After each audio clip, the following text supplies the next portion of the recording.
Justice Hema committee report പുറത്തുവന്നതിന് പിന്നാലെയുണ്ടായ വെളിപ്പെടുത്തലുകളിലാണ് താരസംഘടന അമ്മയ്ക്ക് അടിതെറ്റിയത്. നീണ്ട മൗനവും നേതൃനിരയിലുള്ളവർ ആരോപണത്തിൽ കുരുങ്ങിയതും സംഘടനയ്ക്ക് തിരിച്ചടിയായി. ഒടുവിൽ എക്സിക്യൂട്ടീവ് അംഗങ്ങളുടെ കൂട്ടരാജി. സംഭവ വികാസങ്ങളുടെ നാൾവഴിയിലേക്ക്.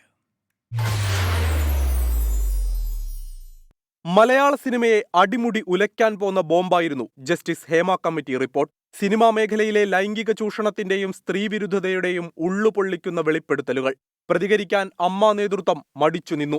സമ്മർദ്ദത്തിനും വിമർശനത്തിനും പിന്നാലെ നീണ്ട മൗനത്തെ ന്യായീകരിച്ച് ജനറൽ സെക്രട്ടറി സിദ്ദിഖും ആ മൗനത്തിന് ക്ഷമ ചോദിച്ച് വൈസ് പ്രസിഡന്റ് ജഗദീഷും മാധ്യമങ്ങൾക്ക് മുന്നിൽ. സംഘടനയിലെ ഭിന്നത മറനീക്കി. കാസ്റ്റിംഗ് കൗച്ച് നടന്നിട്ടുണ്ടോ ഇല്ലെന്നുള്ള വ്യക്തമായി പറയാൻ കഴിയാത്തത്, ഞങ്ങൾക്ക് അത്തരം അനുഭവങ്ങൾ ആരെങ്കിലും നേരിട്ട് റിപ്പോർട്ട് ചെയ്തെങ്കിൽ മാത്രമാണ് നമുക്ക് ഇന്ന ആൾക്കുണ്ടായി, ഇന്ന സ്ഥലത്തു നിന്നുണ്ടായി, അങ്ങനെ ഇടപെടാൻ ചിലപ്പോൾ നമുക്ക് പറ്റുമായിരിക്കും. അതല്ലാതെ ഇത് നേരത്തെ പറഞ്ഞ പോലെ പറയാൻ ഭയപ്പെടുന്നു എന്നൊക്കെ പറയുമ്പോൾ പിന്നെ നമുക്കത് അന്വേഷിച്ച് കണ്ടുപിടിക്കാനുള്ള ഒരു ചുമതല ഏറ്റെടുക്കാൻ സാധിക്കാത്തതുകൊണ്ടാണ്. ഹേമ കമ്മിറ്റി ഒരു കാര്യം ഇങ്ങനെയൊക്കെ നടന്നിട്ടുണ്ട്, നടിമാർക്ക് ഇന്ന രീതിയിൽ പരാതിയുണ്ട്, ഇതേപോലെ വാതിൽ മുട്ടിയിട്ടുണ്ട് എന്ന് പറയുമ്പോൾ എവിടെ വാതിൽ മുട്ടി എന്ന് നമ്മൾ ചോദിക്കേണ്ട കാര്യമില്ല. വാതിൽ മുട്ടി എന്ന് ഒരു ആർട്ടിസ്റ്റ് പറഞ്ഞിട്ടുണ്ടെങ്കിൽ അതിനെക്കുറിച്ച് അന്വേഷിക്കണം. ആ കുട്ടിയുടെ പരാതി നമ്മൾ പരിഹരിക്കണം. ഇതേപോലുള്ള ഇത് ഒറ്റപ്പെട്ട സംഭവമാണെന്ന് പറഞ്ഞ് ഒഴിഞ്ഞു മാറുന്നത് ശരിയല്ല എന്നാണ് എന്റെ പക്ഷം. സിദ്ദിഖിനെതിരായ പീഡന ആരോപണം അമ്മയ്ക്കുമേൽ കൊടുങ്കാറ്റായി ആഞ്ഞുവീശി. സിദ്ദിഖ് ജനറൽ സെക്രട്ടറി സ്ഥാനം രാജിവെച്ചു.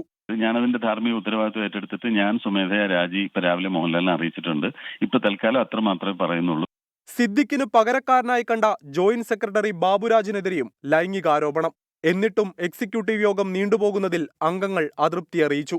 വിമർശിച്ചും ചോദ്യം ചെയ്തും കൂടുതൽ താരങ്ങൾ എത്തിയതോടെ പ്രസിഡന്റ് മോഹൻലാൽ ഉൾപ്പെടെ പ്രതിരോധത്തിലായി. ആരോപണങ്ങൾ ഉണ്ടെങ്കിൽ പഴുതടച്ചുള്ള അന്വേഷണങ്ങൾ ഉണ്ടാകണം. അന്വേഷണത്തൊടുവിൽ കുറ്റകൃത്യങ്ങൾ തെളിയിക്കപ്പെട്ടാൽ മാതൃകാപരമായ ശിക്ഷാ നടപടികൾ ഉണ്ടാകണം. അങ്ങനെ തന്നെ ഇതിനൊരു അവസാനം ഉണ്ടാകാൻ സാധിക്കുകയുള്ളൂ.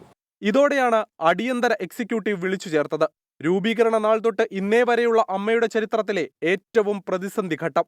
ഒടുവിൽ ഗത്യന്തരമില്ലാതെ മോഹൻലാൽ ഉൾപ്പെടെ അമ്മയുടെ ഭാരവാഹികളുടെ കൂട്ടരാജി. Research desk 24.